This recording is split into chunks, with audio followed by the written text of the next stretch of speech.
fo kidal aka foli b'an bolo yan hali bi an ka jamana ala k'a kan sago ye k'aw fo ka waleɲuman dɔn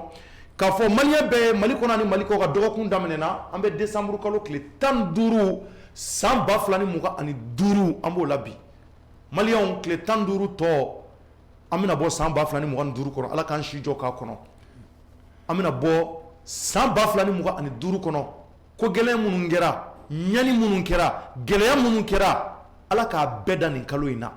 kalo kura nata o k'a sɔrɔ olu bɛɛ banna pewu ka bɔ an na laɲini minnu b'an fɛn fɛn la ala k'a bɛɛ sabati kalo kura nata la n'o ye janvier maliyɛnw k'aw fo ka waleɲuman dɔn k'a fɔ k'aw bisimila aw denkɛ ani aw balimakɛ don Cɔrininjɛ ouverture media la maa mun bɛ n kɛrɛfɛ bi n'o y'an ka bi invité ye Musa Konate ka bɔ Énergie FM na Jefaga bɛ n kɛrɛfɛ an ka bi su in na jamukan maliyɛnw ko k'a yira u la k'a fɔ ko Burkina bɛna y'a ma faamuya b'a la mèche donni mèche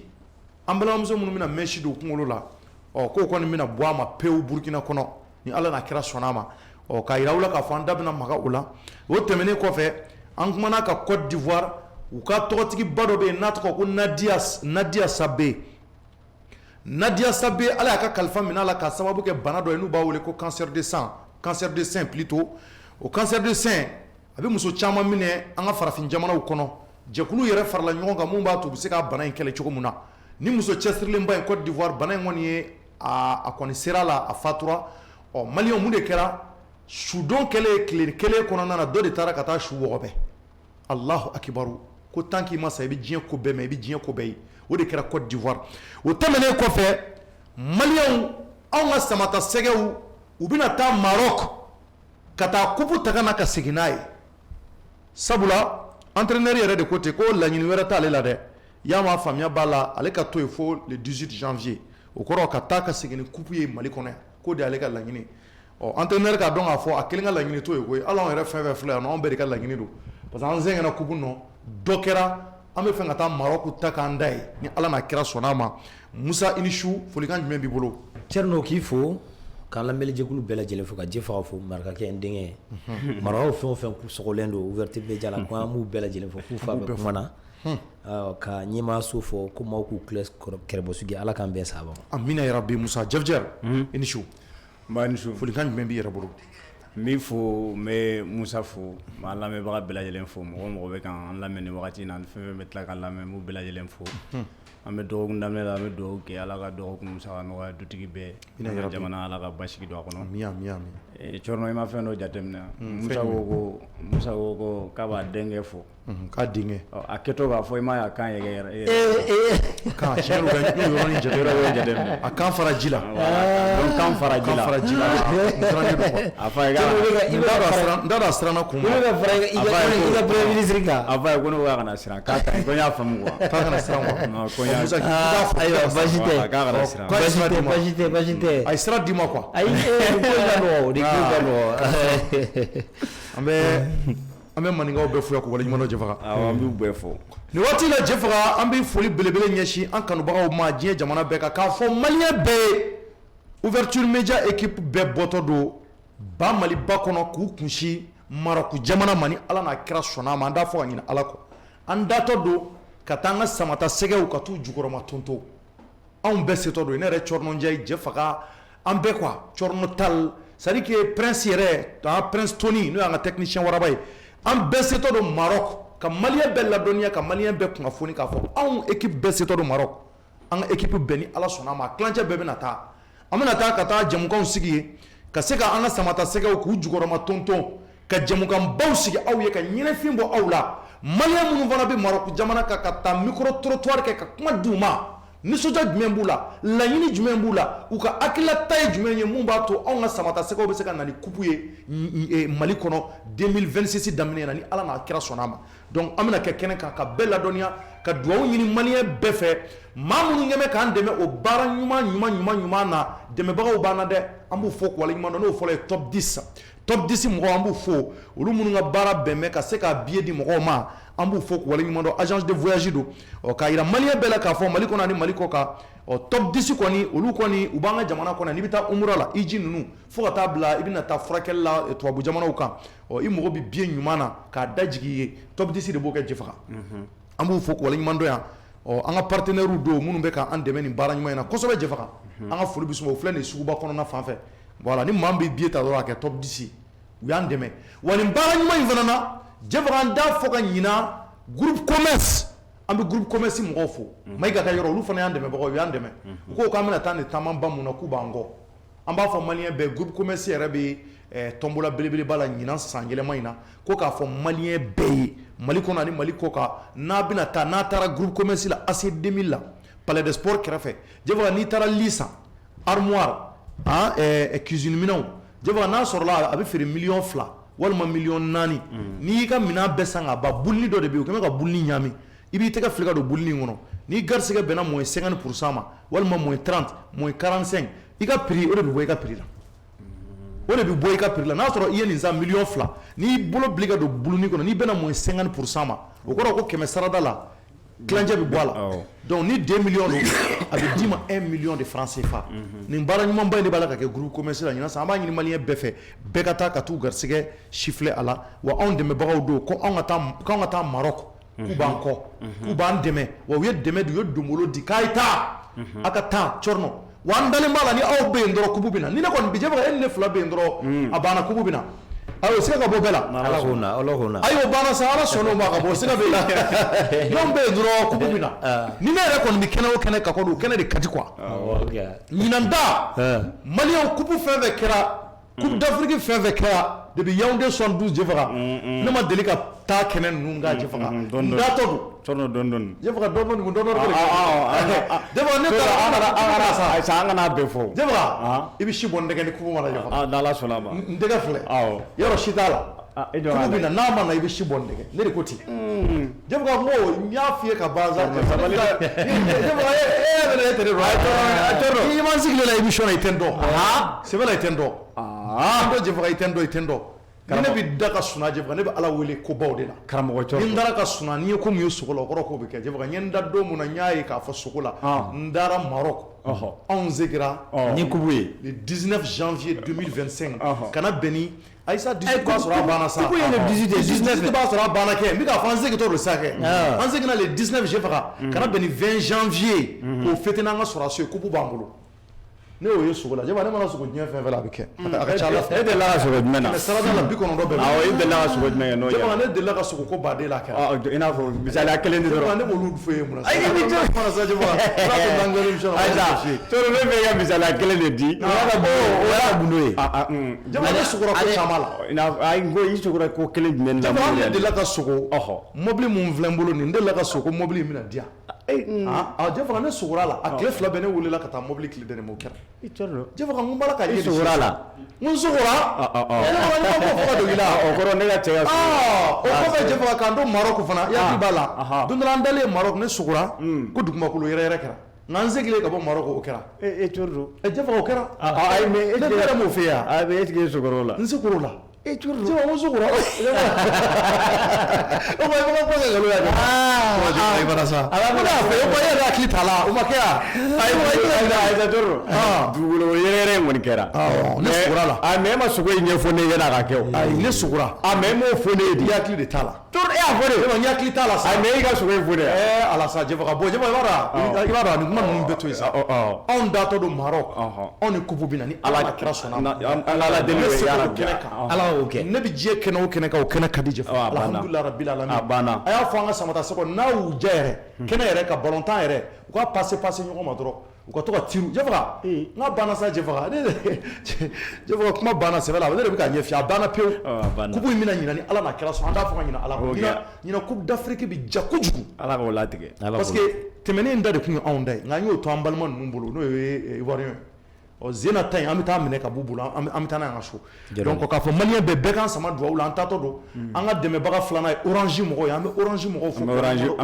fo bi bi in na Mali kɔnɔ Orange ka wulikajɔ bɛnnen bɛɛ fɛn caman ma fɛn fɛn bɛ yen k'a bɛ laɲini kɛ jamana in ka ɲɛtaa la an bɛ Orange mɔgɔw fo kɔni u ma to kɔ jamana in ka ɲɛtaa la wa Orange bi bi in na réseau ko taasira ka weleliw la u ɲɔgɔnna tɛ bi connexion ɲɔgɔnna tɛ connexion na n'i ko connexion ɲuman Orange n'i ko appel ɲuman Orange Jɛfaga tiɲɛ don waatiw la kuma dɔ la réseau bɛ to ka fɛn mais i b'a ye fɛn bɛɛ la Jɛfaga fo Orange an bɛ se k'an jigi de da Orange kan ka caya siga t'a la an b'u fo waleɲuman dɔn an dɛmɛbagaw don ka foli ni tanu ɲɛ suma jɛfa ka groupe commerce fana fɔ ka bɔ kuma kɔnɔ maa minnu mɔgɔ bɛ ka taa lisa groupe commerce mɔgɔw ka yɔrɔ la n'o ye Mayiga ye a b'u wele nɛgɛjuru sira la 76 25 25 96 n bɛ segin a kan 76 25 25 96 n'a ye weleli kɛ aw mago bɛ kibaruya fɛn fɛn na u ka ligne n'u ka armoire la a b'a bɛɛ sɔrɔ je veux k'an bɛ foli lase u ma waleɲumandɔn yan k'an ka partenaire tɔw fɔ n'o ye Saniya Industrie an tɛ ɲina carnaval kɔ biscuit carnaval biscuit empire an bɛ empire mɔgɔw fɔ Sidi Imo an b'olu fana fɔ waleɲumandɔn an ka partenaire kura dɔ fana bɛ yen n'o ye Pare Cargo je veux k'a fɔ maliyɛn bɛɛ Mali kɔnɔ ani Mali kɔ kan Pare Cargo fana kɛra an ka partenaire ŋanaba ye aw minnu bɛ fɛ ka minɛnw da ka bɔ Guangzhou jamana kan n'o ye chinois jamana ye ka na n'a ye sɔngɔ damatɛmɛ diya la a ye danaya ta ka da an ka partenaire kuraw kan n'o ye Pare Cargo u sigiyɔrɔ bɛn bɛ Ganjou ma u bɛ taa ni minɛnw ye jamana damadɔ la Côte d'Ivoire b'o la Mali b'o la Mozambique Congo ninnu fo ka taa se u n'a ɲɔgɔn caman ma donc u ka nɛgɛjuru sira an bɛ se k'o di aw ma n'aw mago bɛ kunnafoni wɛrɛ la a bɛ u wele o la 74 28 28 13 walima 65 69 37 91 donc an bɛ tila ka foli lase Jɛfa ka BLT ma BLT fana olu bɛ minɛn minnu feere an da bɛna so ma n'o ye kɛnkɛnɛri belebeleba ye an ka jamana kɔnɔ nka kunnafoni minnu bɛ olu nafa kama maliyɛnw ko k'a jira aw bɛɛ la an balimamuso minnu bɛ yen ni baara wɛrɛ foyi t'aw la mɛsi do kɔ aya an ka jamanaw mɛsi do bɛna dabila dɛ a mɛn o mɛn dɛ ne b'o de natɔ la i bɛ k'i ka fugula minɛ dɛ fugula bɛ to ka periki don wa di periki dɛ mɛsi do wa ka periku fana bɛ ka bɔ teliw bɛ mɔgɔ minnu kun ni mɔgɔ minnu kunsigi ma mɔgɔ ninnu dabolo periku fana bɛ Aje telu wa. A bɛ sira la nati a bɛ da sira la yen nka a tɛ se yɔrɔ la fiyewu. Musa telu bɛ ka bɔ a cɛ. Telu bɛ bɔ nka n'a bɛ sira nka a tɛ se. A bɛ ka bɔ e la o. A bɛ ka bɔ ne yɛrɛ la. N bala k'a kɛ. Hɛrɛ de don bɛɛ. N bɛ k'a la. Ji naani bɛ n bolo so kɔnɔ dɔw di yan. O tulu ni ninnu b'olu mun bɔ yanni ka na. A sɔrɔ dɔw wɛrɛ ɲɛ b'a la ka cɛ i bɛ ka fan bɛɛ kɛ coiffeur-kɛla ko k'a ka sabali de ko n bala ka effort mun kɛ ni si bɛ ka tu n'ale y'a ta kɛ coiffeur ye yarɔ o ye n ka effort kɛlen ye. Jɔn tɛ coiffeur to o la. Jɛfɔ n'i y'o fana to cɛ n ka beauté tɛ bɔ. O tɛ fɛ n ka beauté ka bɔ wa. O fana cɛman tu sais qu'un présentateur, c'est-à-dire un présentateur doit être présentable Jɛfɔ. Tant que i b'i sigi diɲɛmaa ɲɛ k'i lajɛ il faut que i kɛcogo n'i ka ɲɛ. O fana tɛ se ka n yɛrɛ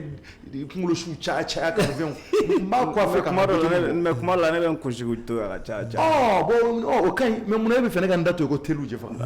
Telu in n bɛ k'a kɛlɛ. E bɛ k'a kɛlɛ. N bɛ k'a kɛlɛ. Mais telle solution t'a la. Ji dɔw bɔra dugu dɔ la ka na diya.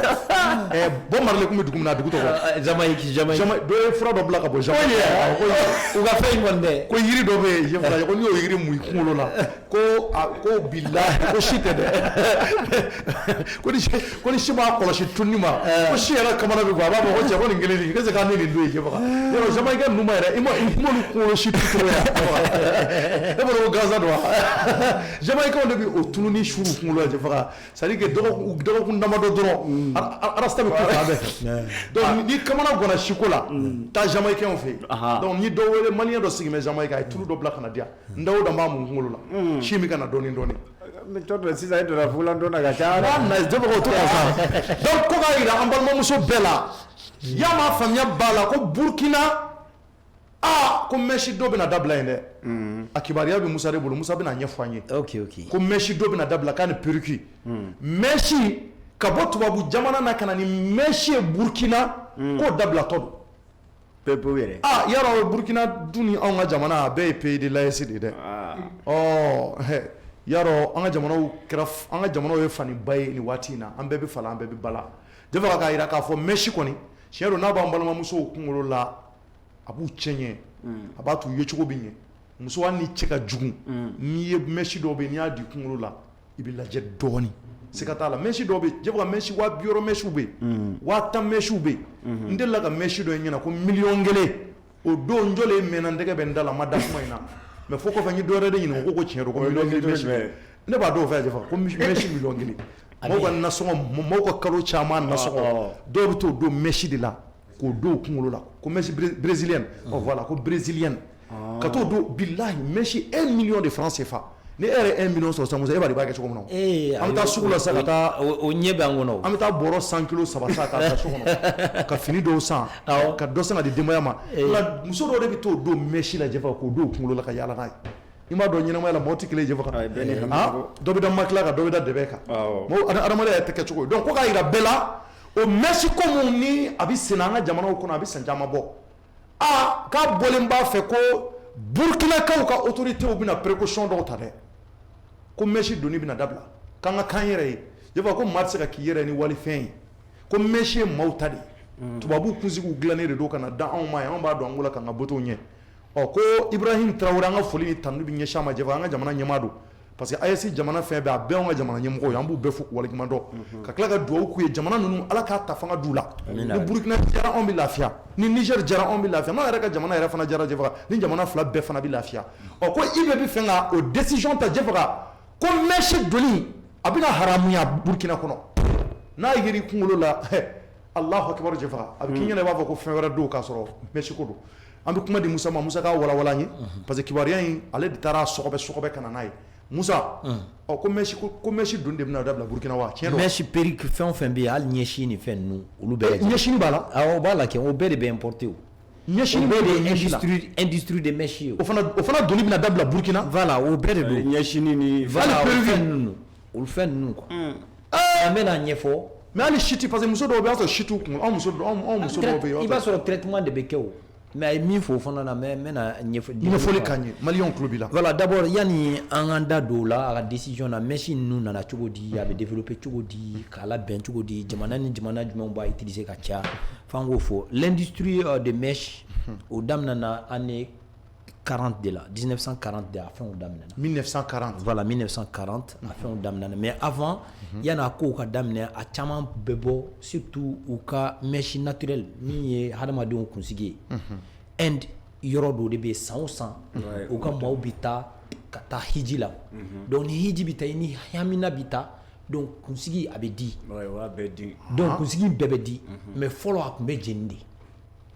i y'a faamuya u ka diinɛ taabolo de don donc au fil du temps donc l'industrie du mèche an donna o la waati min na donc maintenant o yɔrɔ in de la n'u y'o o di sisan o de y'a ɲuman ye donc olu fana b'a cɛ k'a feere chinois de bɛ ka industrie in yɛrɛ développer ka ɲɛ parce que olu b'a importer en brut c'est-à-dire a bɛ di cogo min na olu b'a importer ka taa n'a ye Chine dugu dɔ bɛ yen donc maintenant fɛn in bɛ dilan yen de donc n'a taara c'est-à-dire ka kunsigi sugu fila de don i b'a soit brossage bɛ kɛ min na o bɛ yen u b'a fɔ ko remis non remis ani min bɛ di o b'a fɔ ma ko remis remis in de da ka gɛlɛn parce que kunsigi bɛ tigɛ cogo min na a bɛ da o cogoya in na donc n'o dilanna o bɛ na mais dɔ in brossage i b'a sɔrɔ kunsigi buruburu minnu bɛ fɛn u b'o min ta ka arranger et en même temps aussi synthétique bɛ yen kunsigi ladege o fana bɛ yen o peruku bɛ yen o fana tɛ mais o tɛ dɔ in bɔ donc cheveux brésilien o ye terme commercial de ye terme marketing de don quoi sinon a bɛɛ ye kunsigi kelen de o b'a fɔ nin ye mais u b'olu créer ka tila tuguni ka colorant k'u la k'u bɔ ɲɔgɔn na pour que commercialisation bɛ se ka nɔgɔya cogo min na o bɛ se ka nɔgɔya cogo voilà donc maintenant Afrique subsaharienne na jamana minnu b'a utiliser kosɛbɛ n'u ka importation ka bɔ Sénégal b'o la Togo b'o la Côte d'Ivoire b'o la fo ka se Benin ninnu ma wa Togo fana kɛmɛ sarada o kɛmɛ sarada 50 ni kɔ ɲɔgɔn na olu de bɛ Burkina fourni a ko ninnu na quoi donc fɛn ninnu bɛ bɔ en général Inde de mais chinois de y'a industrialisation bonya à partir de 99 2000 olu commencera ka usine fɛn et en même temps c'est vente aux enchères c'est-à-dire ka na aw ka sugu la ka fɛnw feere san ka taa n'a ye donc chinois y'a ɲini pour que marché bɛ se ka dayɛlɛ cogo min na jamana wɛrɛw bɛ a la farafinna yan i n'a fɔ Tunisie fana b'a exporter par exemple y'an yɛrɛ b'a dɔn arabuw kunsigi ka jan olu fana bɛ exportation kɛ donc dans le monde chinois de ye numéro 1 a la dilanni na mais dans le monde mɔgɔ mun ye importation na Hindu de ye première place b'olu de bolo quoi jɔyɔrɔ fɔlɔ b'olu de bolo d'accord parce que n'o ye Inde jamana ye ka bɔ n'a ye k'a sɔrɔ i m'a dilan k'a industrialiser k'a labɛn i yɛrɛ b'a dɔn n'a ma labɛn i tɛ ɲɛ bɔ a fɛ chinois de b'a labɛn o cogoya la donc k'a industrialiser donc on a vu que de 2020 à 2021 donc 100 et quelques 91 milliards Burkina kun b'o de don a la millions pardon par an Burkina mais chiffre an bɛ se k'a fɔ a doublé la à peu près donc 2021 chiffre grimpé là à travers 100 et quelques millions là donc décision in taara cogo di depuis fort longtemps an b'a dɔn k'a fɔ voilà AES jamanaw bɛ démarche dɔ la k'an ka kɛ n'a yɛrɛ ye i bɛ kun ye décision dɔ ta waati dɔ la an ka jugew n'an ka greffiers fini mun bɛ don nanzaraw ka perruque mun bɛ don o fana bɛ wele ko perruque o bi san ka bɔ nanzarala ka n'a di jugew ma a ye décision ta ka décret ta ko ka bɔ ka taa olu ta u ka faso danfini mun bɛ yen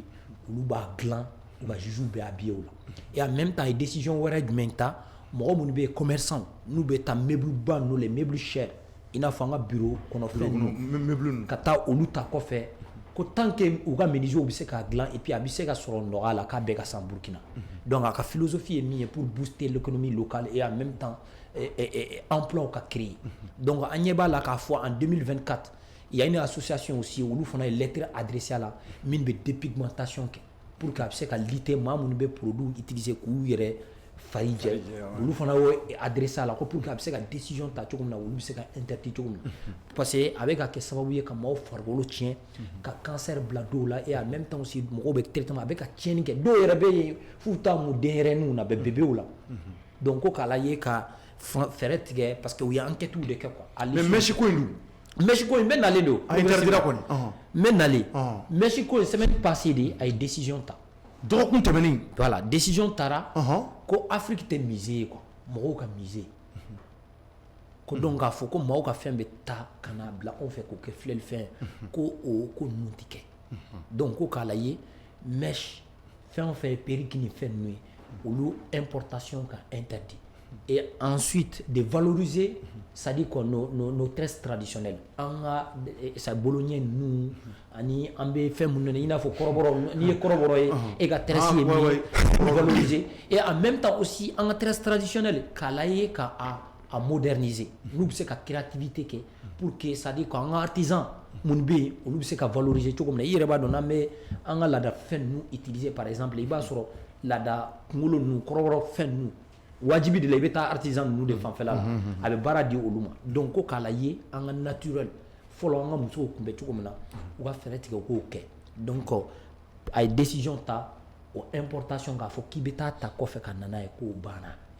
donc ko l'Afrique n'est pas un lieu de musée ou autre là donc ko k'a la ye donc a biti o de décision taara a fɛ o cogo la mais yanni o décision cɛ mun na n ye n da don a la parce que a bɛ ka walewalew mun ta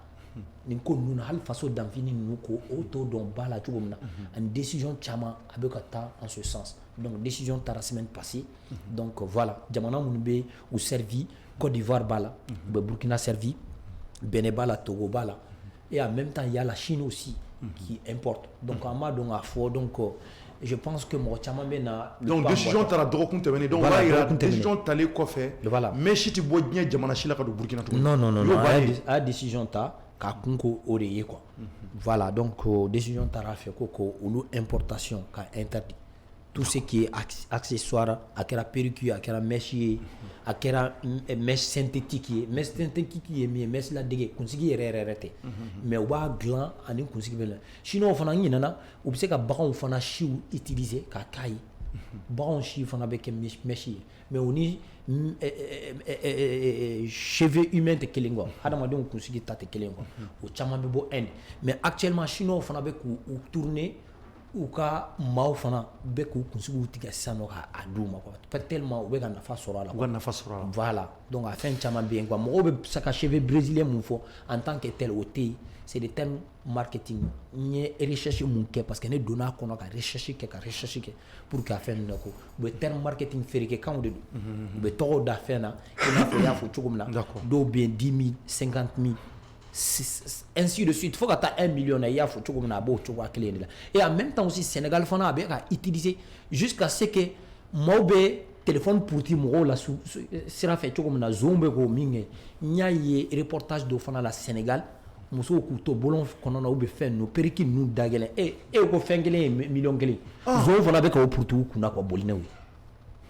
ou bien u bɛ cambriolage kɛ million o de don n'o ye reportage la machine bɛ feere miliyɔn kelen n'i taara o feere 500 i tɛ caman sɔrɔ o la voilà donc maintenant n y'o fana ye reportage la muso dɔ fɛnɛ ko ale y'a ka periki san da gɛlɛnba la k'ale yɛrɛ bolo k'u gɛrɛla la ale bɛ min ye téléphone ni chèque ninnu de bɛ puruti mɔgɔw la mais k'a fɔ ko fo ka n'i kunkolo la mèche de puruti ka taa n'a ye ko tiɲɛ yɛrɛ la nin ye ko min ye a bɛ k'olu kabako ye k'a phénomène bɛ ka bonya olu fɛ parce que Sénégal fana bɛ jamanaw la min b'a utiliser kosɛbɛ kosɛbɛ et en même temps aussi u bɛ ka cambriolage kɛ c'est-à-dire boutique minnu bɛ yen n'a bɛ feere i b'a sɔrɔ u bɛ taa o boutiques dakari fana ka taa labɔ d'accord parce que c'est des trucs jetés et puis en même temps aussi enquête dɔ fana y'a jira ko farafinmuso an bɛ fɛn utiliser 6 fois an bɛ wari mun don a la c'est 6 fois que les occidentaux an bɛ utilisation mun k'a la olu t'a kɛ an bɛ wari mun fana don a la par an enquête dɔw y'a jira k'a fɔ 3000 milliards farafina an b'o de don a la mèche la 3000 milliards de francs CFA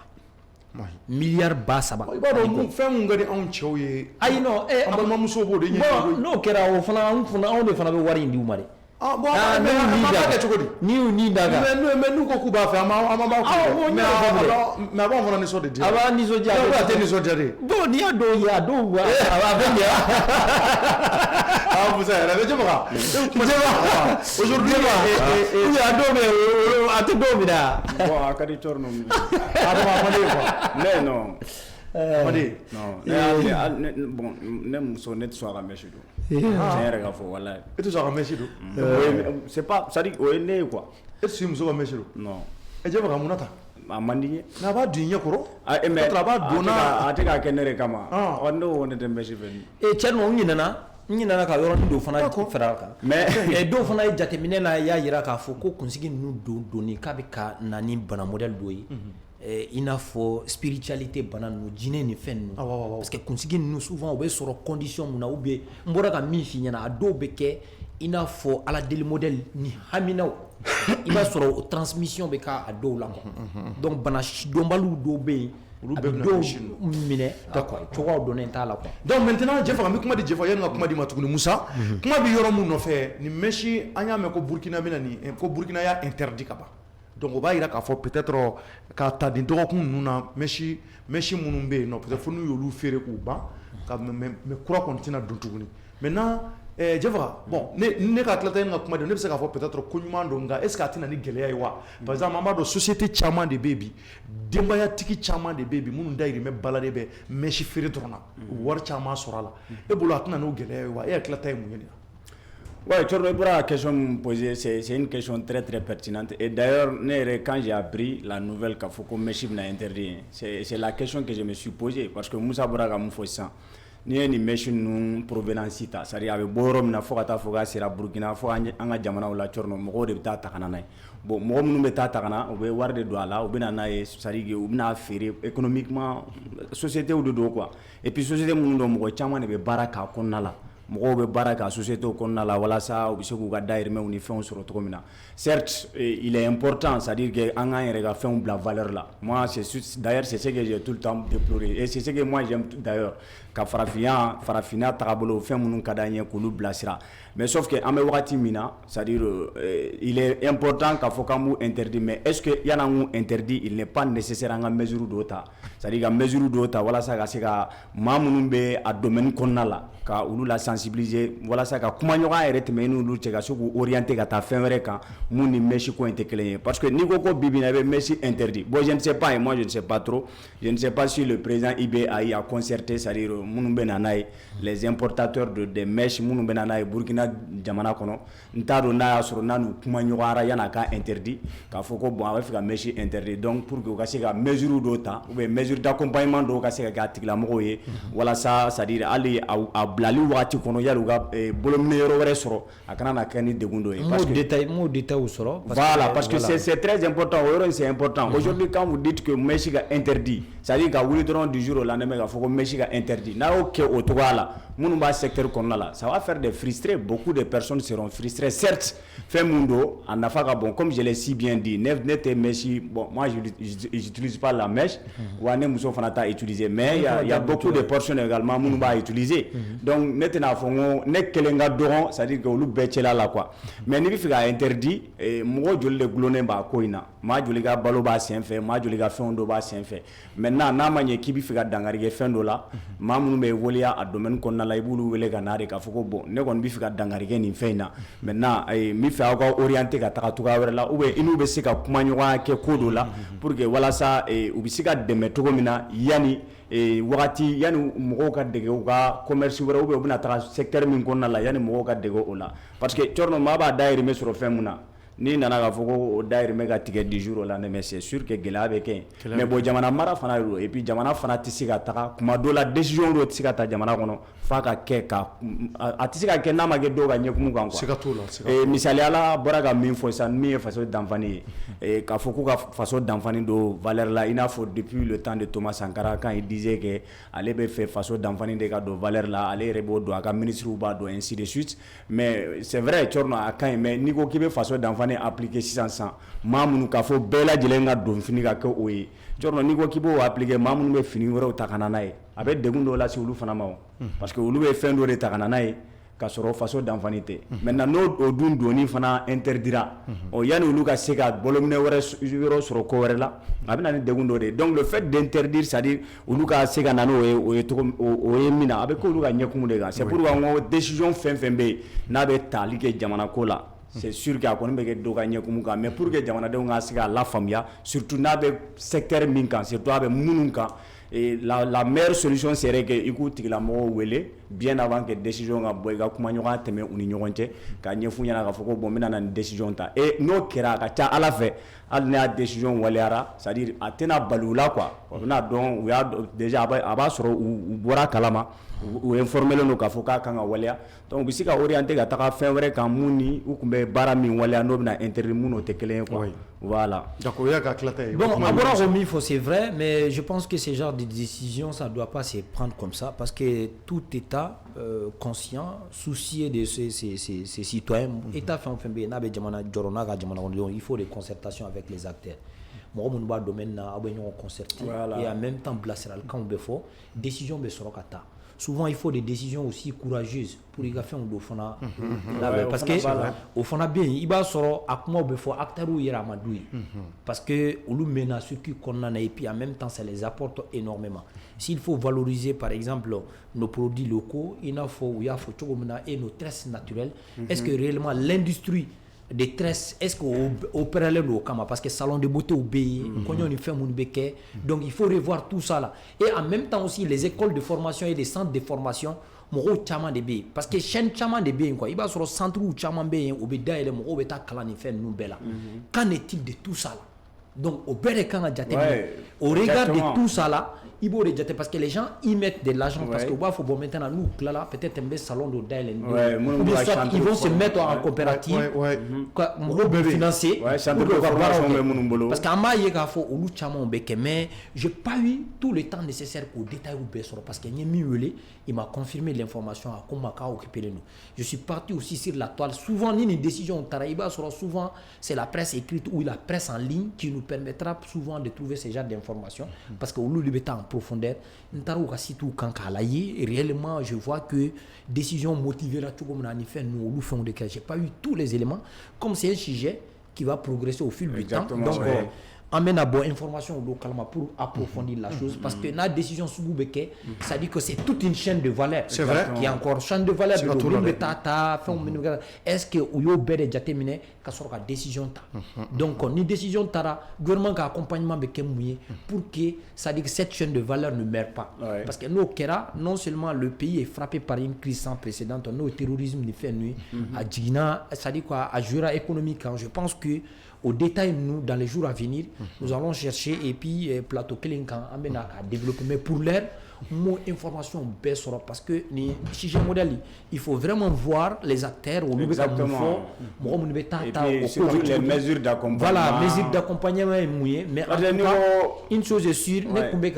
faisons des filets billes. Aujourd'hui, sur la toile Niaï, bon, souvent, c'est des alertes. Les réseaux sociaux permettent, journalistes permettent qui alertent. Donc,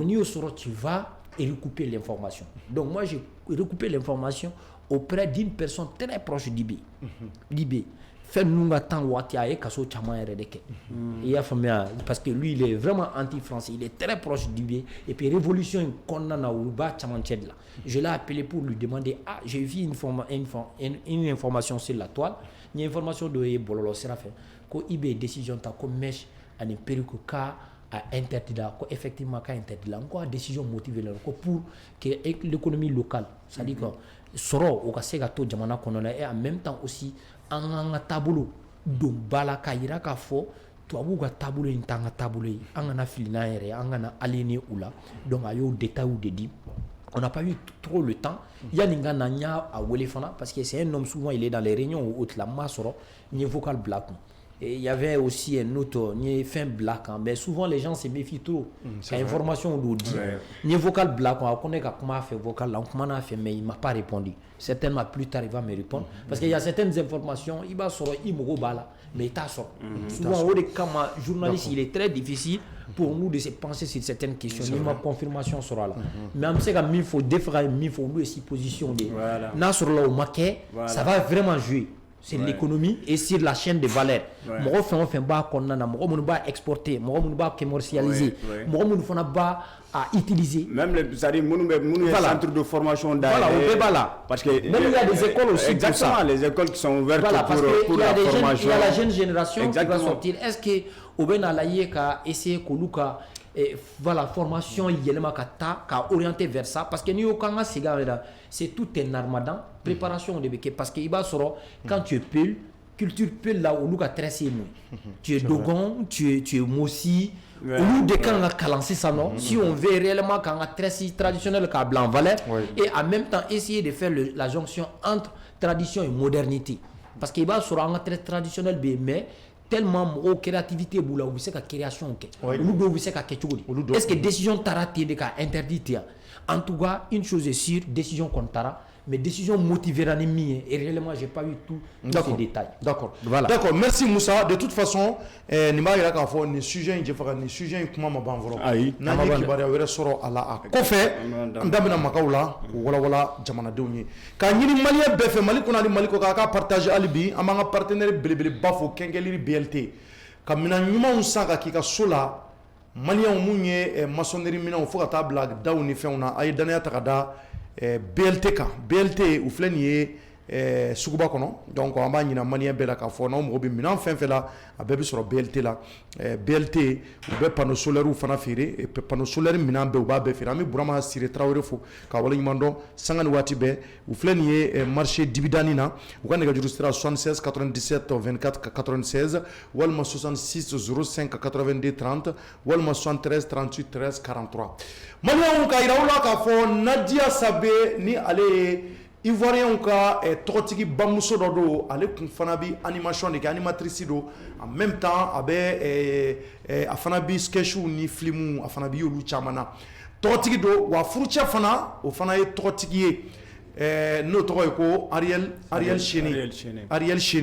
Ariel Chene muso a fatura dɔgɔkun tɛmɛnen kɔnɔ a ma dogo malien si la diɲɛma bɛɛ bɔra kalama ka sababu kɛ kunnafoni tacogo ye mun de tun bɛ muso in na an y'o fɔ kuma daminɛ na Ariel Chene muso ni o ye Nadia Sabe malien ka yira u la k'a fɔ bana dɔ de tun b'a la n'u b'a wele ko cancer de sein mun filɛ nin ye a bi an balimamuso caman na an ka kɛrɛfɛ jamana ninnu caman Sinabon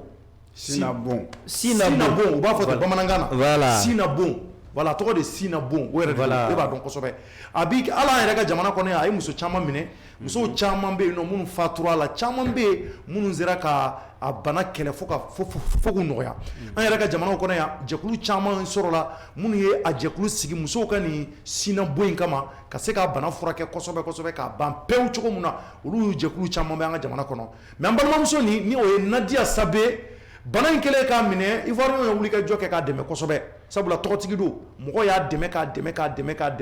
nka an ka ɲɛɲini n'an ka wuli ka jɔ la an y'a ye k'a fɔ ale ka bana in sera phase laban yɛrɛ de ma phase laban n'o ye phase 4 an ye kɔrɔfɔ mun mɛn o de y'a to bana in kɛlɛli gɛlɛyara kosɛbɛ nka laban na dɔgɔtɔrɔ minnu bɛ yen n'u ye furakɛliba kɛ bana in kɔnɔ olu y'a jira k'a fɔ ko a ka bana in kɔnɔ ko alhamdulilayi k'a nɔgɔyara bana in bannen a yɛrɛ nisɔndiyara f'a yɛrɛ taara sigi télévision plateau dɔ sanfɛ ka ɲɛfɔli kɛ ivoirien ye k'u hakili sigi ale b'a la fɔ k'ala barikada a b'a furucɛ fo a bɛ ivoirien bɛɛ fo fɛn fɛn y'a dɛmɛ bana in kɛlɛli la nka jaja mɔɔ b'u ta la ala b'a ta la bana in ye fɛn ye u y'a fɔ an ye cogo min na an ye ɲɛɲinini min sɔrɔ n'ale bana n'a nɔgɔyara i b'a sɔrɔ la n'a sera phase laban ma a caman bɛ yen nɔ bana bɛ taa da yɔrɔ wɛrɛ tuguni de ka wuli tuguni o de kɛra Nadia Sabeta ye donc ala y'a kɛ bana in nana poyi tuguni fan wɛrɛ fɛ a ka cancer juguyara tuguni yan'a bɛ taa wuli k'a bɛ taa wuli ka jɔ kɛ tuguni bana in y'a kirin k'a da a fatura Nadia Sabe ivoirien fo ka bila malien ni kɛrɛfɛ jamana bɛɛ ka bɛɛ y'a kɛ i damana ko ye sabula muso cɛsirilen don mun fatura ni bana fasugu bolo o mun n'a kɛra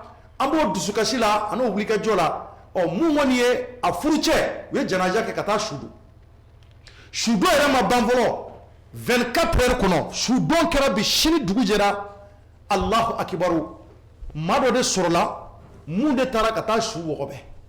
ka taa kaburu dɔ la u ka kaburu dɔ mun n'a tɔgɔ ko Williamsville kaburu dɔ in bɛ Williamsville de a bɛ Côte d'Ivoire dugu dɔw la ko Williamsville voilà Williams a bɛ Abidjan yɛrɛ Adjamé a bɛ Adjamé kɛrɛfɛ Adjamé don donc Williamsville o kaburu dɔ maa dɔ de sɔrɔla mun ye nzolo la boyi ka taa su donna bi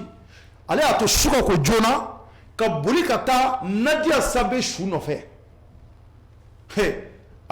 maliyɛnw nin ye kabako ye dɛ nin bɛ maa dabali ban dɛ nka bɛɛ b'i yɛrɛ ɲininka a taara mun de ɲini su in na parce que jateminɛw y'a jira k'a fɔ an ka ɲɛɲininiw na ivoirien dɔw yɛrɛ ka kɔrɔfɔ la ko nin t'a siɲɛ fɔlɔ ye ka kɛ Côte d'Ivoire u ka tɔgɔtigi ba dɔ fana bɛ ale tɔgɔ ko DJ Arafat u y'a ɲɔgɔn k'o fana na ka t'o fana su wɔgɔbɛ k'o bɔ ni maa ninnu bɛ nin kɛ mun na dɔw ka kɔrɔfɔ la olu ko ko olu kɔni ka tilata tɛ dɔwɛrɛ dɛ parce que u b'a fɔ ko tɔgɔtigiw don nafolotigiw don a bɛ se ka kɛ n'u su bɛ don u b'u ni warimafɛn dɔ bila i b'a dɔn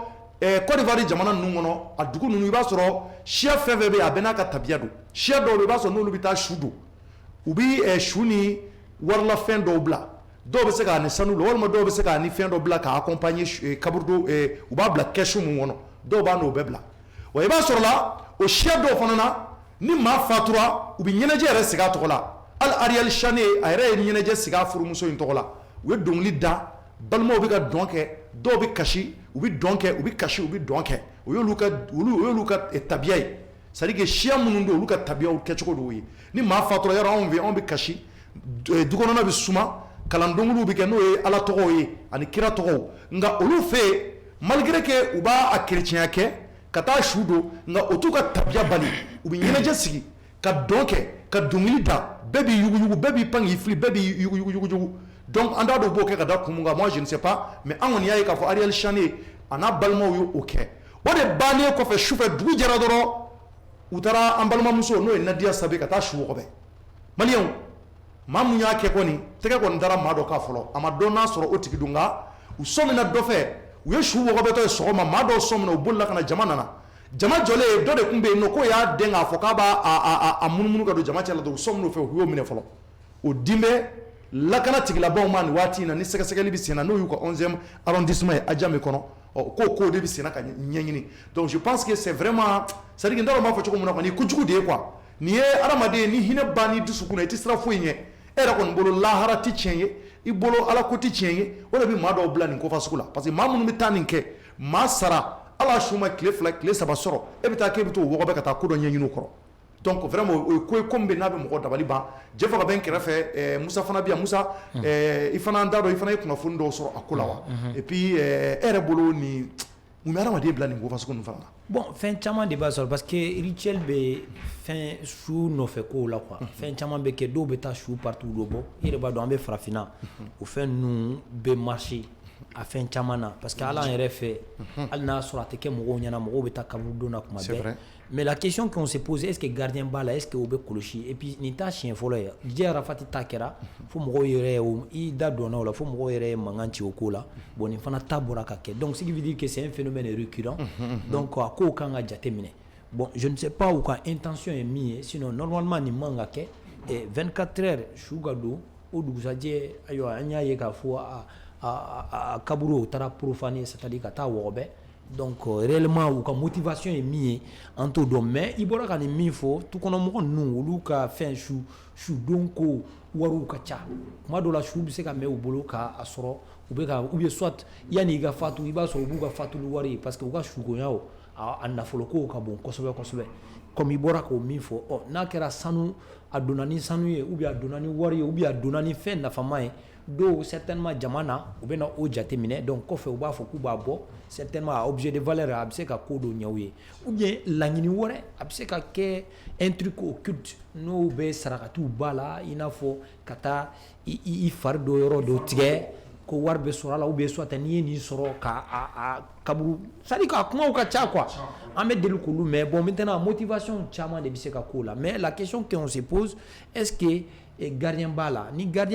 ni sera ka don chokodi est-ce que ni gardien ka complicité de doigt ano de benala ou bien monde do et réellement sinon ni manga ke ni choga ina à 24 heures déjà mo yere hakli ma beaucoup nguna ninga ke al sous somro abina min ko lula be digula avec digi déjà ça monnaie bo oula parce que mo shit se ka ni wati sera ibita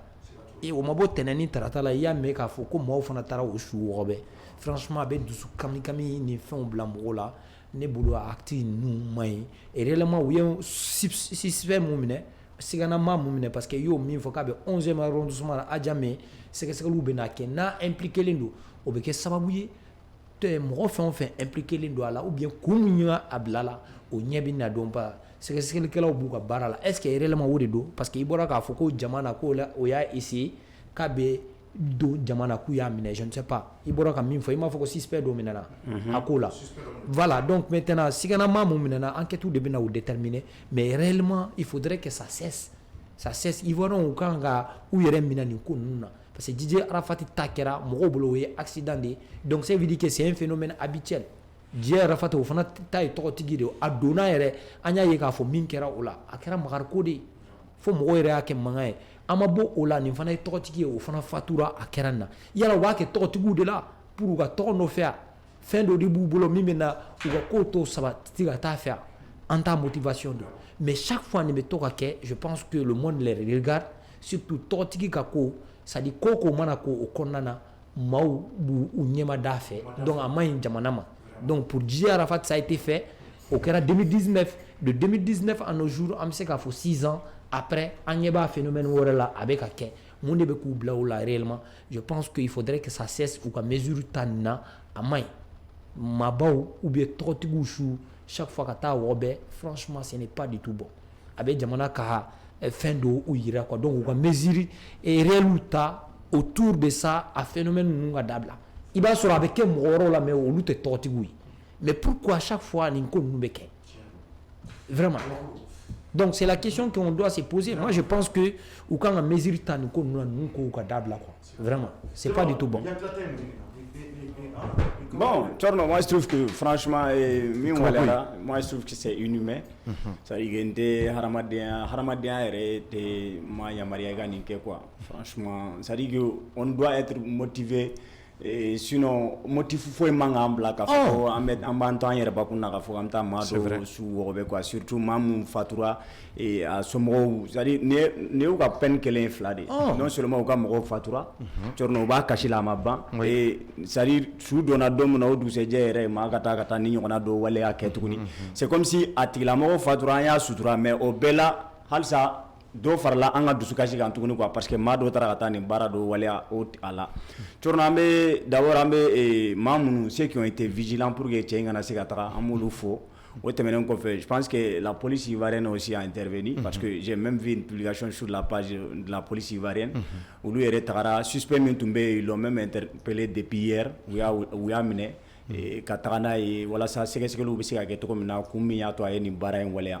et awem fin do fo qui est très important c'est à dire ninta chien folle ga ke Côte d'Ivoire akera Arafat da ko fe aya et akera Nadia Fanala et nous flabé to tigude Nadia c'était vraiment une personnalité publique modo mini et ira photo comme na egela soro ka sawa ge la jarabi min tumba ka no e banaye mais malgré tout ça ça dit il voulait vraiment et c'est beaucoup battu pour que voilà ça muso munumbe ni cancer de sein b'u fana la u bɛ se ka misaliya ale bɛ se ka kɛ misaliya cogo min na et d'ailleurs on a vu dans un premier temps il a pu surmonter parce que a kɛnɛyara la siɲɛ fɔlɔ la fo a n'a cɛ ka mariage bɛɛ kɛra mariage in yɛrɛ kɔfɛ a san kelen n bɛ se k'a fɔ san kelen yɛrɛ de tun ye mois de décembre in yɛrɛ ala nana kɛ a fatura ni mois de décembre in yɛrɛ fana kɔnɔ quoi ça c'est un mois après leur mariage parce que bien avant le mariage déjà elle était souffrante a tun man kɛnɛ mais u ye fɛnw bɛɛ kɛ a sera ka kɛnɛya a bɔra ka kuma comment est-ce que elle s'est battue contre cette maladie a ye kɛlɛ kɛ cogo min na walasa ka se ka a yɛrɛ sɔrɔ ni wagati in na et tout le monde était content parce que mɔgɔ min don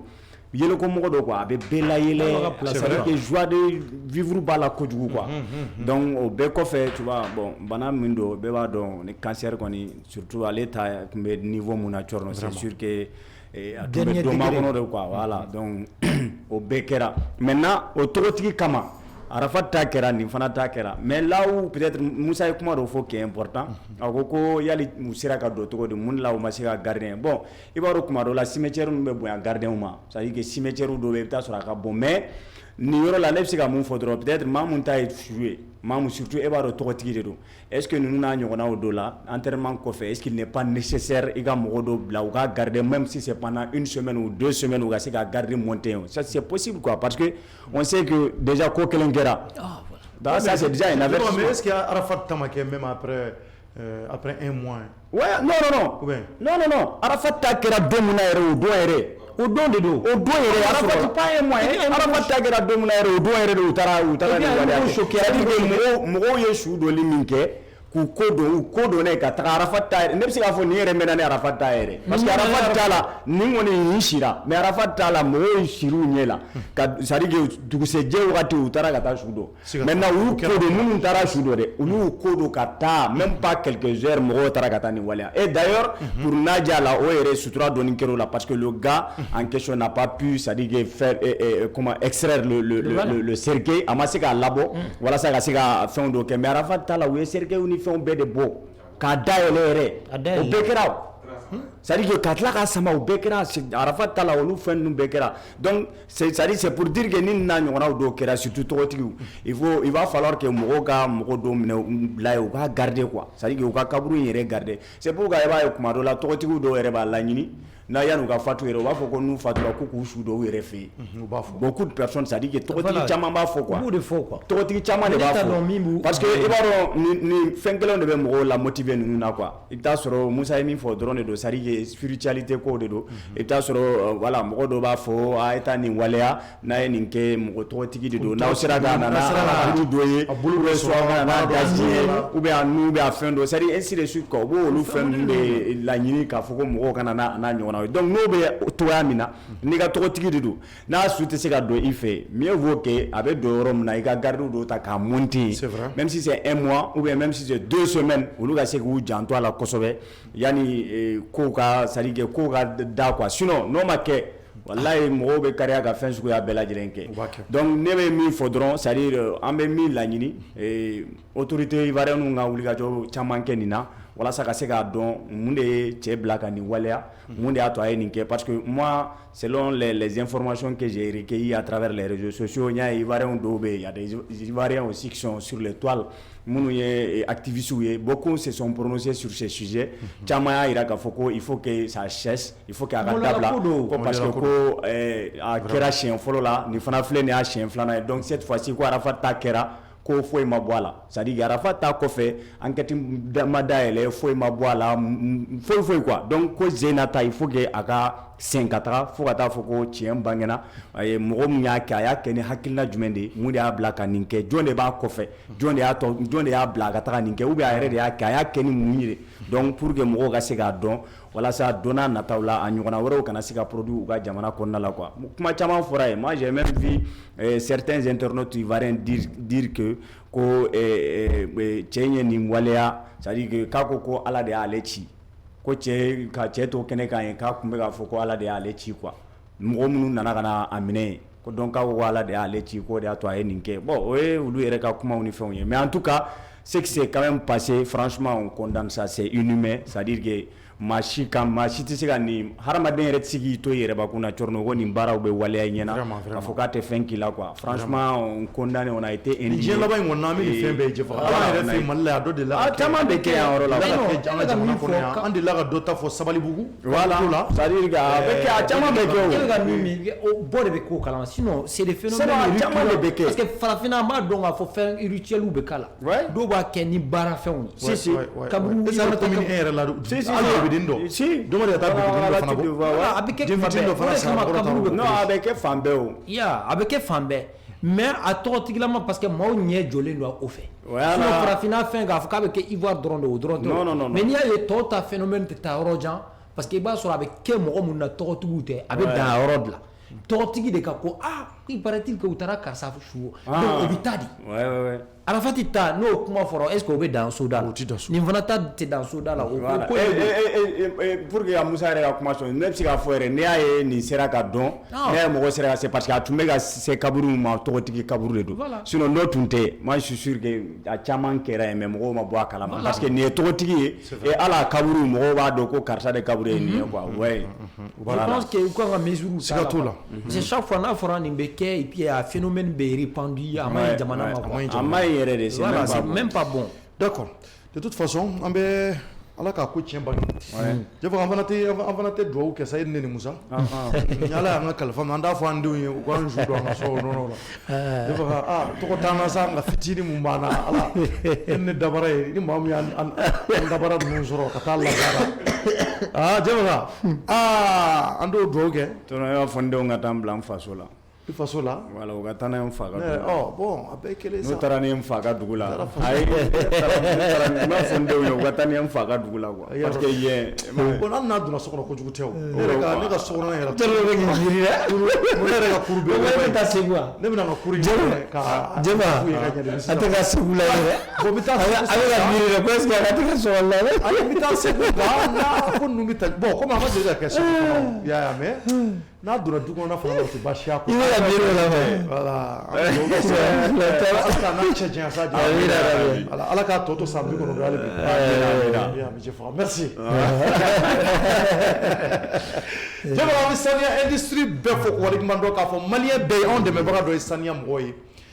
u ka ji bɛ sɔrɔ Mali fan bɛɛ saniya industrie eau minérale la ji min bɛ yen n'a ka ɲi maa ma a tɛ baasi foyi se mɔgɔ ma a ji in ka di kojugu a bɛ sɔrɔ supermarché bɛɛ kɔnɔ saniya industrie donc an bɛ an kanubagaw n'an lajɛlibaga bɛɛ invité bɛɛ ka taa ji in san o bɛ diya anw ye kojugu k'a fɔ aw ye fana maa minnu fana bɛ yen ko aw mago bi ka dugukolo sɔrɔ k'a sɔrɔ aw ma kasara sɔrɔ i ni maa ma bila ɲɔgɔn na i dalen suna la su fɛ u kana i ka da gosi k'i bɛ dugukolo mun kan ko anw fa ta don walima anw mɔkɛ walima anw fu fa fo ka dugukolo don pour que i ka kisi o ma taa Sidi Imo la Sidi Imo mɔgɔ b'i dɛmɛ k'a ban i ka papier titre foncier bɛ ta ka d'i ma i bɛ sunɔgɔ i bɛ gɔrɔndɔ o de bɛ Sidi Imo la u ka numéro filɛ 76 32 35 37 je répète 76 32 35 37 walima 73 97 97 75 Mali an bɛ foli belebele ɲɛsin hali bi groupe commerce ma anw taatɔ don Maroc n bɛ segin a kan Mali bɛ jouer lundi nata ani Comore an bɛna se o de sujet ma sisan non Zambie de don ani Zambie de don ani Zambie de don ayi Zambie sara ka ban deuxième match ye Maroc deuxième match ye Maroc match ka nɔgɔ kojugu ni ala sɔnna a ma lundi nata Mali bɛna jouer Mali bɛ jouer lundi nata ani Zambie bi kunɲɔgɔn maliyɛnw k'a fɔ aw bɛɛ Mali kɔnɔ ani Mali kɔ ka bɛɛ k'i da ka suna a ye dugawu kɛ dɔrɔn nka aw b'a da ka suna nin banna sa Jɛfaga n'a banna Jɛfaga a banna ye jumɛn ye a banna pewu an bɛ gagner Jɛfaga nin ko banna sa Jɛfaga k'a yira maliyɛn bɛɛ la k'a fɔ an bɛ foli lase groupe commerce ma an dɛmɛbagaw don anw taatɔ don Maroc ouverture média équipe kɛtɔ don ka minɛn ta an bɛna minɛn ta ka kɔgɔji pan ka taa an yɛrɛ sɔrɔ Casablanca ni ala sɔnna est-ce que kɔgɔji pan b'a la a b'a la a bɛ tɛmɛ kɔgɔji bɛ kɔgɔji pan bon an bɛ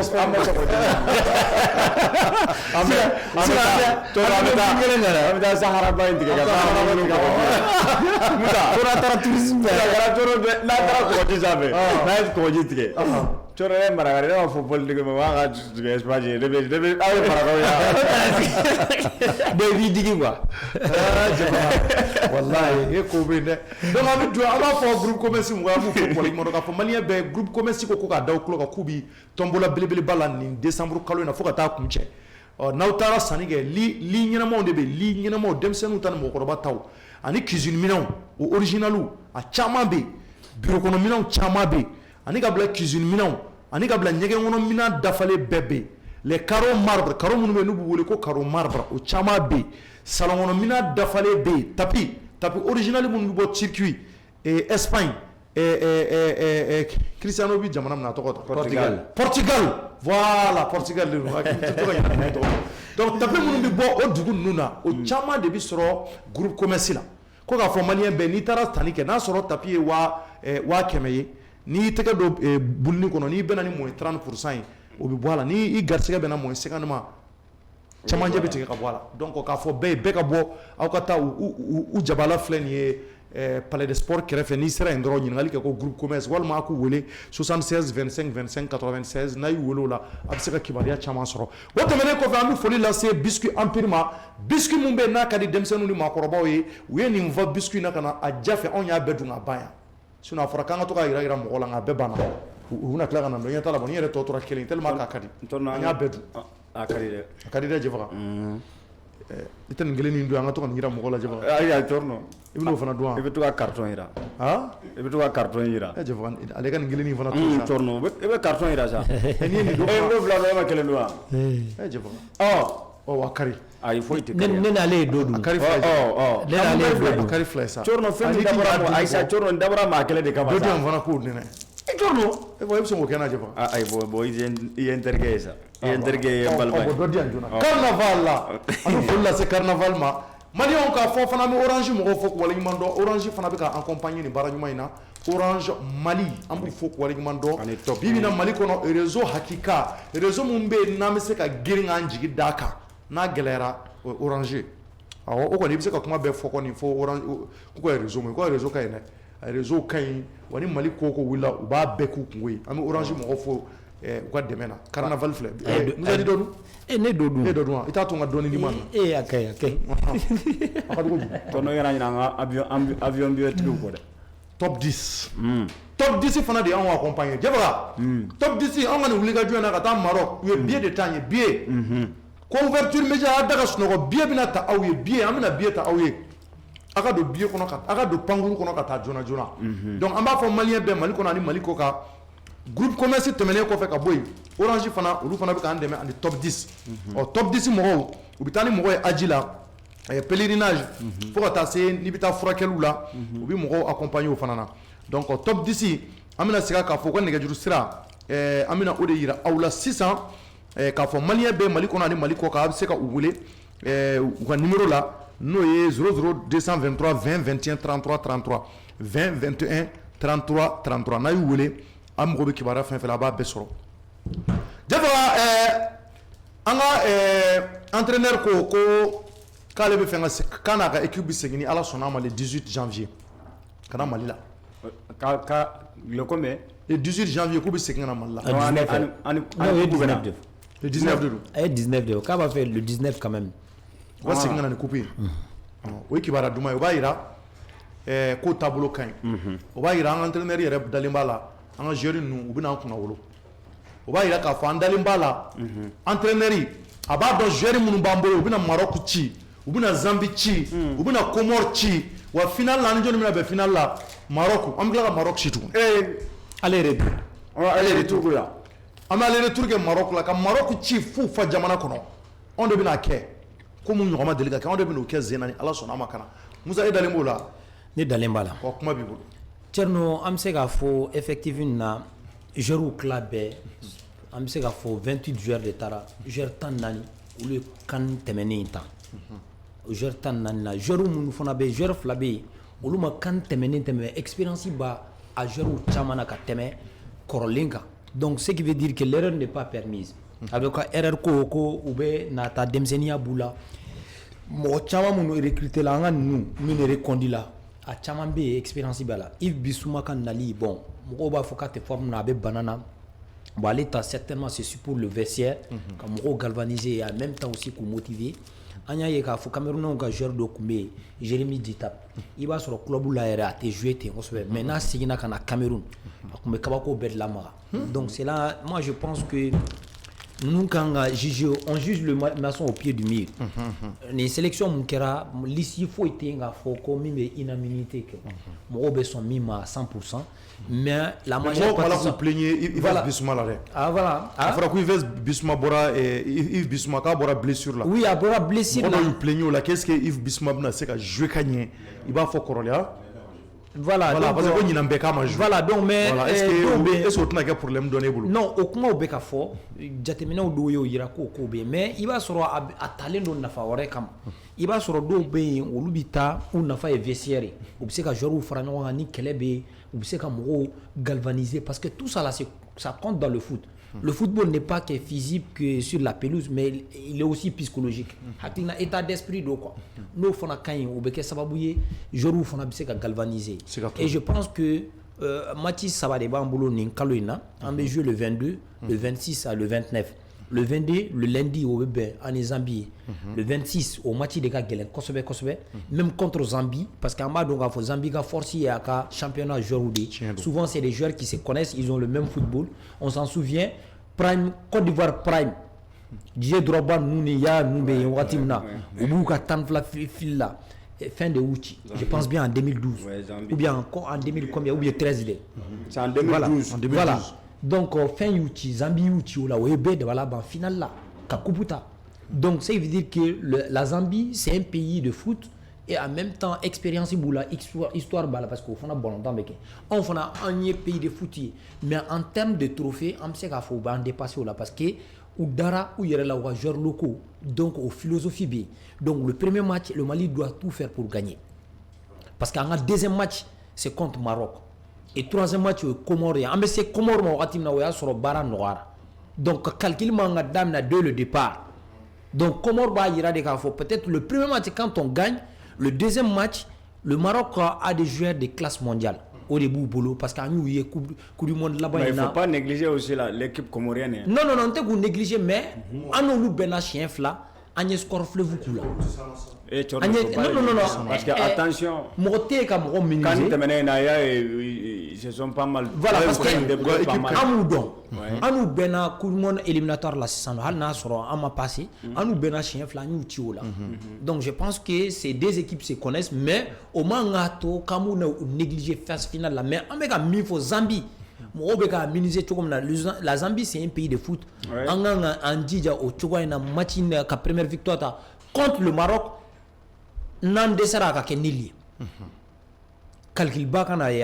Donc quand on arrive souvent les petits poussins la surprise ou là, on a vu le cas entre le Ghana et Zimbabwe et Mozambique. Côte d'Ivoire Ghana a mené le Mozambique 2-0. Le match de Mozambique est bien égalisé, Ghana a éliminé là. Donc on a des chances de Côte d'Ivoire Maroc nana kanaka tola ou temena. Donc phase finale là on a blanc kuna ka fo bon maintenant faut battre mais sera de dos. Donc quand match chaque match a quand un coup le final parce que déjà un entraîneur allait cap fixé. Bon maintenant quand les objectif est le 18 le 18 ça veut dire qu'on remporte la coupe parce que au final donc ça veut dire que chaque match on be couputa donc chaque match au le final amanga keka fo bon anana bon maintenant on a objectif est quart de finale demi-finale parce que en participer à la Coupe d'Afrique la Chama et puis les joueurs nous vont participer à la Chama expérience Iboula la mauvaise expérience et le mauvais souvenir au Côte d'Ivoire il faut réellement que l'état d'esprit soit renforcé et en même temps parce que nous avons des attaquants vraiment même c'est qu'à différencier créé Nene Dorgeles Balopier la Kain la Sinago Anya est contre Côte d'Ivoire aller bolen kofé Anya Nyefela Yuala parce que lui quand tant qu'il est là a testé et El Bilal Tourébi, le temps pour lui de prouver. Parce que Malion Ninda à chaque fois, mais il va sur la compétition, il va sur la banane, il y a problème. Quand tu menais sur El Bilal, il était blessé. Voilà, Mata quoi. Donc voilà, donc cette fois-ci, franchement, les Maliens l'attendent au tournant. Il faudrait qu'ils se démarquent à quand, franchement, à quand talent ou parce que attaquant Bamboulomine, c'est la différence écrite. Ça, il faut le reconnaître. Au niveau du milieu du terrain, nous avons des gros calibres là. Il y a ce qu'on appelle Kamara B, Mohamed Kamara Alekain, Doudou B, ou fɛn fana bɛ yen i bisuma fana bɛ yen u bɛ se ka ɲɔgɔn dafa Dieng bɛ Kulibali fana bɛ yen o ye bɔ bɔgɔnɔni na Kamori u y'o ta attaquant fɛ quoi i y'a faamuya u y'o ta i n'a fɔ attaquant bon u kan ka Kamori utiliser cogo min na i n'a fɔ min bɛ neuf n'a bɛ système 4-4-2 kɛ a bɛ Kamori bila attaquant kɔfɛ dɔɔni quoi parce que ale ka second ballon nous ale ka teli k'olu de ta quoi ya donc n t'a dɔn a bɛna jouer ni système mun ye est-ce que 4-3-3 de ou 4-4-2 système légende a bɛ jouer n'o de ou bien min don on ne sait pas d'abord parce que an kɔni m'a dɔn k'a fɔ kuma dɔ la a bɛ 4-3-3 kɛ ou bien 4-2-2 4-4-2 a bɛ jouer n'o système ye mais joueur minnu b'an bolo une fois de plus joueur kura minnu bɛ yen o fana ye 14 ye minnu ma CAN fɛ n b'a fɔ fila bɛ yen olu y'u ka retour signé o bɛ tali kɛ jɔn na El Bilal Touré o ni Mamadou Samassa an ka gardien olu y'u ka retour kɛ i y'a faamuya donc joueur kura minnu bɛ yen n'u ma CAN tan o bɛ tali kɛ Abdoulaye Diaby Wuyo Kulibali Fodé Doucouré Nathan Gassama le métis là Ousmane Kamara i y'a faamuya milieu de terrain Mamadou Sangaré Mahamadou Doumbia Ibrahima Sissoko les attaquants il y a Gaussou Diarra Mamadou Kamara Mamadou Doumbia et Gaussou Diakité donc au Lukanga ou ka première CAN disputée cette fois-ci et on n'a plus droit à l'erreur car faut bon maintenant ils vont apprendre ils sont jeunes l'heure n'est plus assez là l'heure est à démontrer c'est-à-dire quoi en suprématie et puis on a blanc qu'on a le Maroc a des attaquants de classe mondiale parce que la Zambie nous a prouvé le contraire c'est vrai parce que Ivoiriens ou Prime Ouati ils avaient des attaquants et des joueurs de classe mondiale sur City là il y a avec Kabako Bella Marai DJ Drogba Chelsea là voilà les Kolo Touré autres là mais la Zambie m'a complexé ou là où le football l'état il faudrait qu'un blanc qu'on a on vient jouer pas de complexe mais ni complexe quoi parce que quand on va jouer contre le Maroc on va jouer contre l'air public c'est des joueurs qui sont habitués à la pression min que la Côte d'Ivoire au Kanga Kouma expérience de là le panique manga ken ils n'ont pas droit à l'erreur c'est-à-dire même fou y a victoire et victoire et victoire c'est tout Abana. Mais quand il faut maintenant calcul, négocier, on n'est plus dans les calculs parce que le cap a été fixé déjà. Cap fixé quand tu fais à quoi le 18 janvier. Ce qui veut dire que c'est la finale. Toute équipe que le Mali affronte, Mali équipe fait affronter donc au corps de Mali au beb il faut casser. Parce que c'est objectif. Donc négatif, faut être en ligne négatif. Abana. Ou quand on est là droit. Voilà. C'est-à-dire que ballon tant tu choisis la couleur bien qu'on a tout noué. C'est-à-dire que on a joué ou quand bla ou qu'on là. Qu'on a d'ailleurs là ou qu'on a complexé bien match quoi. Ou qu'on a bleu qu'on a karsaka équipe ka gele est-ce que nano bena ou tuna nike. Ou c'est-à-dire que a bleu qu'on a ni fait be. Ou lu ka ko bana ka ban quoi. Voilà. Je dis qu'on a d'ailleurs là de Jeva. Et confiance ni dans l'intérieur là. Ini deux bena droit habitué parce que elle est son hier. Et ga au drone do. Ça compte. Ils vont 4-0 Kéro la Watimna. 4-0 Kéro la Watimna. Ils ont mis en tête qu'il y a un Morobe bien joué en fait d'Ambouti. Je pense que face de pour la ou Bena ou ni Sénégal de Bena. Ou ni Sénégal Bena. Ou à Soro Sénégal fana ba Asinga. Faut Moroko ou be Sénégal mais état d'esprit. Ou est Sénégal chi. Akira. Ou non on Bena. Anya uga chelu la maka cha. Ngalo ko ko no kame kamako bedan. Wallahi Akira. Mais qui tout là, ça dit que changement au dos qu'on a bien égalisé. Prolongation qu'on a, halamata tirobi la kanchi. État d'esprit de dos, au drone de dos. Franchement, ni équipe mouflani, je pense qu'ils n'ont pas, elle n'a pas droit à l'erreur. Erreur kokumate, ka apprentissage kokumate, expérience de quand à baraké, au abana, au drone de dos. Parce que nous avons des joueurs, des gros calibres, joueurs bas ou des bamboulo, même c'est kabakoume. Et puis, minimum a prouvé. Et puis, football même de ballon dans le doba donc à fonder nous biga chamantier la code bi sekake c'est vrai c'est que toi là je vois même c'est comme faire Moussa Takola bon Moussa mi faut drone do ça dit que tournoi même mi faut drone comme entraîneur il a faut ko aller bien faut le 18 donc ça dit que tous les matchs sont importants du premier match jusqu'en finale abe gaina faut finale parce que ni fait la coupe ta goni tournoi il y a match follow flana au sabana au match de poule faut attacher les quarts de finale, demi-finale, finale ou à BBG finale. Donc, ça veut dire déjà que l'entraîneur il s'est préparé psychologiquement. Maintenant, Moussa est fait un faux. Il va revenir, ni ye mɔgɔw ta k'a lajɛ pratiquement maa caman bɛ minnu sɔnnen tɛ équipe ye mun caman b'a fɔ ko non Mali équipe in bɛ cogo min na bon an ma da la n'a sɔrɔ o bɛ se ka na fɛn dɔ kɛ quoi mais surprise bɛ se ka kɛ ko la kuma dɔ la i bɛ taa sɔrɔ équipe dɔ bɛ a b'a fɔ k'a ka ɲi par exemple CAN tɛmɛnen min kɛra moi j'étais en Côte d'Ivoire j'ai été à Bouaké pour aller supporter l'équipe nationale ne tun bɛ yen franchement ces jours-là ni mɔgɔ tun y'a fɔ ne ɲɛna k'a fɔ Côte d'Ivoire bɛ se k'an ci avec l'effectif qu'on avait surtout l'avantage qu'on avait eu sur les Ivoiriens ne tun tɛ se ka da la quoi mais on a vu comment est-ce que la tendance s'est renversée on a vu comment est-ce que Ivoiriens nana ka n'an ci cogo min na donc o wagati dun ne bɛ se k'a fɔ CAN in na Mali équipe wallahi CAN tɛmɛnen in na Mali équipe nationale ɲɔgɔn na a tun ka dɔgɔn pour ne pas dire que c'était la meilleure équipe mais malheureusement on a été battu c'est vrai souvent la meilleure aussi peut perdre ça peut arriver donc c'est juste pour dire que an kana an jigi latigɛ quoi Moussa ye misaliya dɔ ta mun ye Zambie kan c'est une équipe qui a surpris tout le monde ici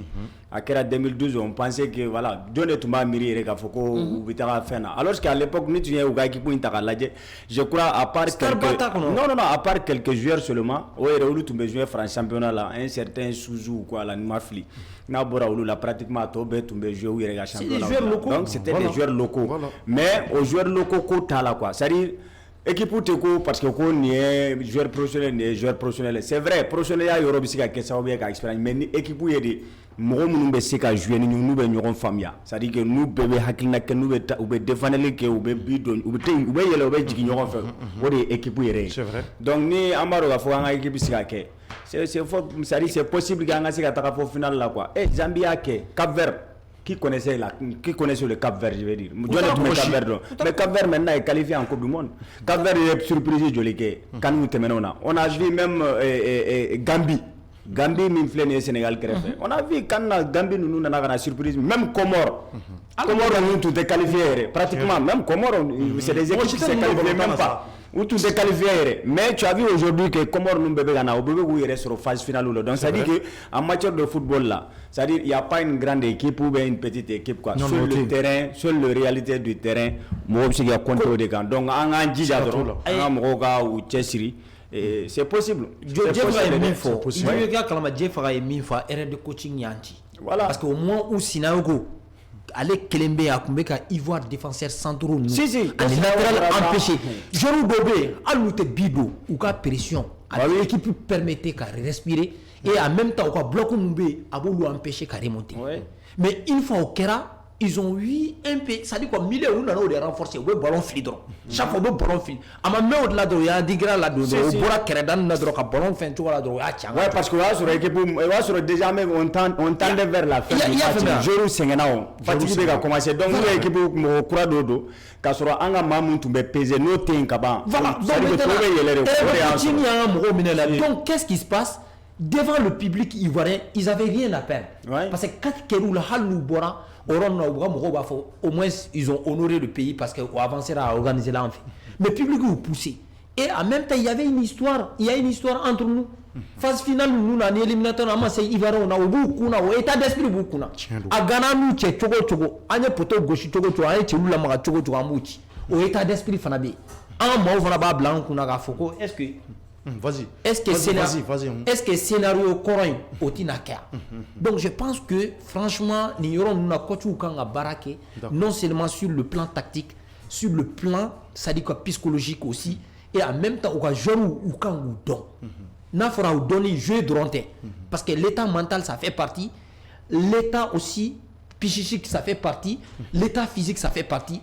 Ou quand on est de la bara. D'accord. Ni volontaire fin quoi. Volontaire état de forme de état d'esprit fanabala. D'accord. Voilà. Merci beaucoup Moussa. Ambe angan de la tala fo pour ñu nga samata sega ko fu yeni ala sonama anu bebi na ñoro soro Maroc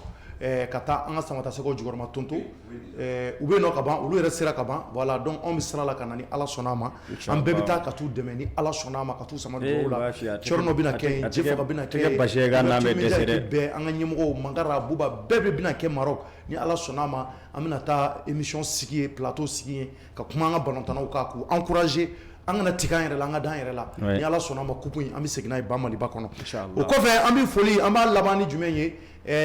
an teri dɔ bɛ yan an dɔnbaa dɔ bɛ 3G coiffure an b'a da maliyɛn bɛɛ tulo kan a balimamuso ka mobili taara juma tɛmɛnen a kɛra Amdala ye Lafiyabugu Kaburudo voilà Lafiyabugu Kaburudo kɛrɛfɛ Nɛnɛ So ma dɔn a y'a ci ma a y'a ci ma voilà Nɛnɛ So ale 3G kɔrɔ elle est ouverte dans les humanitaires voilà a bɛ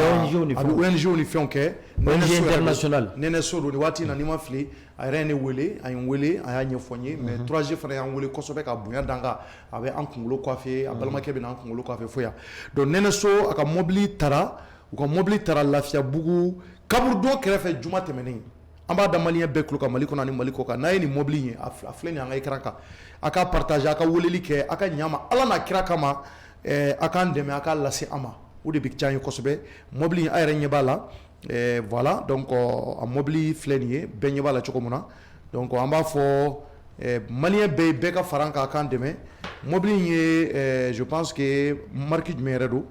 voilà a bɔ n bɛ marque Toyota de fɛ ni ma fili voilà si je ne me trompe pas ah voilà donc a yɛrɛ ɲɛ b'a la nin y'a plaque numéro ye plaque ye BR 1501 MD BR 1501 MD voilà 1501 MD je pense que RAV4 kɔrɔ in de don dɛ fɔlɔ fɔlɔ RAV4 in de don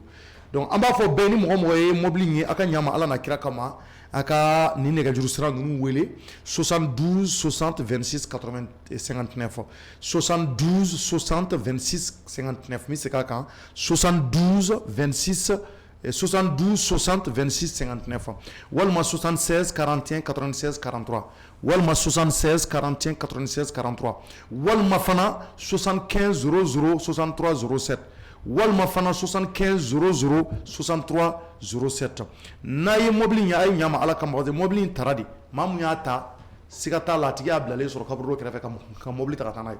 donc a tigi hakilila min b'a la ka taa mobili feere o de don donc an b'a ɲini mobili feerelaw fana fɛ ni mɔgɔ mɔgɔ mobili pièce détachée sera aw fɛ yen nin waati ninnu na a ye alerte kɛ polisiso min ka sɔrɔ o la walasa an ka se k'an balimamuso ka mobili joona n'o ye Nɛnɛ ye an b'a yɛrɛ fo ka waleɲuman dɔn ka dugawu kɛ Ala k'an garisɛgɛ don mobili in na numéro ninnu kɔni filɛ n bɛna numéro kelen di bɛɛ k'i hakili to a la 72 60 26 59